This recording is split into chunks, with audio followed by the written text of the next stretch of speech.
ගැලරියට ගිහිල්ලා ප්ලේන්ට් එකක් බද්දි බ්ලොග්ස් වලට ගිහිල්ලා කඳු දිහා බලද්දි ස්ටුඩන්ට් සෙන්ටර් එකේ ඉඳන් වැහිදාට කඳු වහගෙන ඉන්න ලස්සන මේදුම දිහා බලද්දි ජර්සි එකයි අයිස් කැප් එකයි දාගෙන ඉද්දී උනත් දැනෙන සීතල දැනෙද්දි කොටින්ම කියවත් බදලට ආන්න එකේ ඉඳන් කැම්පස් එකට එද්දී බස් එක ගන්න වංගු ටික ගත්තී ඉඳන් ළඟක ඉඳන් ලොකු හුස්මක් ඉහළට ඇදිලා පහළට වැටෙනවා.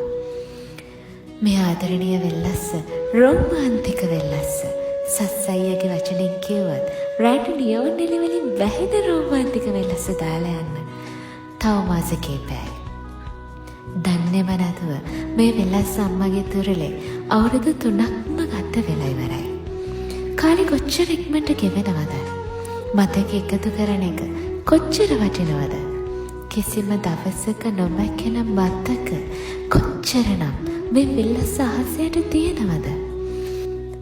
සතුට, දුක, වේදනාව, කලකිරීම ඒ සේරටම වඩා බලාපොරොත්තුන් කොච්චරනම් මේ ටික කාලෙට දැනිලා තියෙනවද? දෙයනේ කොටින්ම කියවත් මේ වෙල්ලස්සට මේ පොඩි කාලෙට අපි කොච්චරනම් බැඳිලාද? ආදරණීය වෙල්ලස්ස අවුරුදු ගානක් පුරාවට ඔයා අපිට දුන්න ආදරයට අපි ඔයාට කොහොම ස්තුති කරන්නද මන් දන්නේ.